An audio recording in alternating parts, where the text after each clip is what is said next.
Terminology में आप angle बना रहे थे। सबके सामने स्टेटमेंट कौन लाया? एक बात खत्म हो चुकी है, 10 दिन बाद उसको उठाया जा रहा है अपनी फ्रेंड के थ्रू। ये मिली भगत हो सकती है या नहीं? एक ने रिप्लाई करा, उसने कन्वीनियंटली उसको पकड़ लिया। वुमन कार्ड प्ले किया जा रहा था।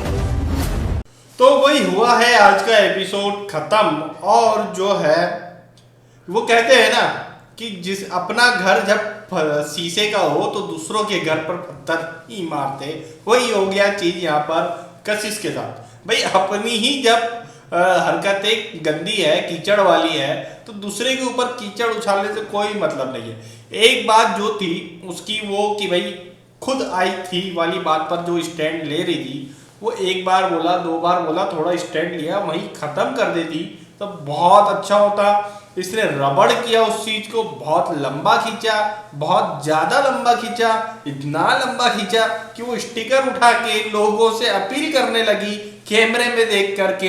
तो फिर भाई इसकी तो वाट लगनी थी। वो जब आप खुद जो है सही नहीं हो तो आप दूसरों पर कैसे उंगली उठा सकते हो भैया?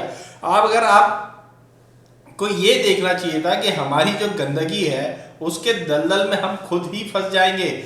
इसने ये देखा कि मेरे को अच्छा पॉइंट मिल गया है, मैं इस पर कंटिन्यू रहती हूँ, वो दब भी रहा है, वो उसकी गलती भी दिख रही है। मेरा जो एक पॉइंट है कि ये खुद आई थी, इसी बात पे लगी रहती हूँ, क्योंकि बाकी तो मैंने बहुत सारा गंदा किया है, मैंने ही गंदा किया, लेकिन ये वाली बात कि मैं खुद आई थी, इस बात में वो फंस जाएगा तो मेरे पूरे पाप धुल जाएंगे। लेकिन इसको ये नहीं समझ में आया कि मैं जो गंदगी करके आई हूँ उस दलदल में खुद फंसती जाऊंगी, ये इससे समझ में नहीं आया।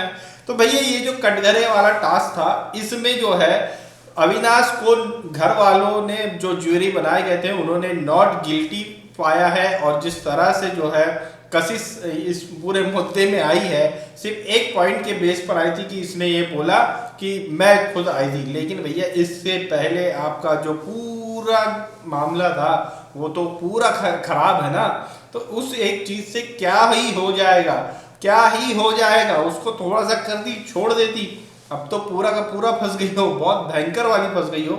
इसे जो है गिल्टी दिया है ज्यूरी ने कशिश को, और अविनाश को छोड़ दिया है नॉट गिल्टी बोल करके। हालांकि इसमें किसी को कुछ मिला नहीं है, किसी को कोई टाइम गॉड नहीं बना दिए, बस ये था कि क्लियरिफिकेशन एक घर वालों के बीच में बिग बॉस ने करवा दिया है। असल में ये लड़की जो है इस मुद्दे को बहुत ज्यादा खींच रही थी, वहीं खत्म करती, उसी दिन खत्म करती।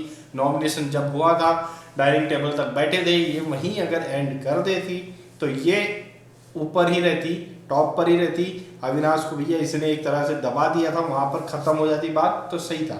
इसने ये सोचा कि मैं नॉमिनेट हूँ, ये मुद्दे को पूरा भी खींचती हूँ, इसी के सहारे दिखने की कोशिश करती हूँ, शायद कुछ वोट मुझे मिल जाए। लेकिन अब जो हाल हो गया है, इसको पूरा समझ में आ गया कि मेरा तो चांस लग गया भैया इस बार जाने का।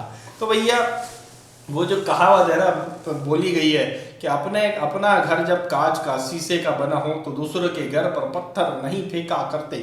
तो वही जो मामला है कशिश के साथ यहाँ पर सेट हो गया है। तो भाई एक और जो था, मुझे ऐसा लग रहा था कि आज के प्रोमो में वो भी दिखाया जाएगा, जो टाइम गॉड वाला टास्क हुआ है, जिसमें भैया चुम दरांग फिर से टाइम गॉड बन गई है, लेकिन अभी के प्रोमो में उसे दिखाया ही नहीं गया है। मे बी कल एपिसोड में जरूर दिखाया जाए कि या हो सकता है कि टास्क का स्टार्ट दिखा दे और कौन बना वो नेक्स्ट एपिसोड में दिखाए। कल के एपिसोड में अब ये टाइम गॉड वाला टास्क दिखाया जाता है या नहीं ये तो नहीं पता, लेकिन क्या था टाइम गॉड टास्क मैंने ऑलरेडी वहां बता दिया था। और टाइम गॉड चुम दरांग फिर से इस टास्क में बन गई है, ये भी न्यूज में आप लोग को ऑलरेडी दे चुका हूँ। तो इस पूरे मामले में आज जो ये अदालत चली है, कल भी चलने वाली है, तो इस बारे में आप लोगों की क्या राय है हमें कमेंट करके जरूर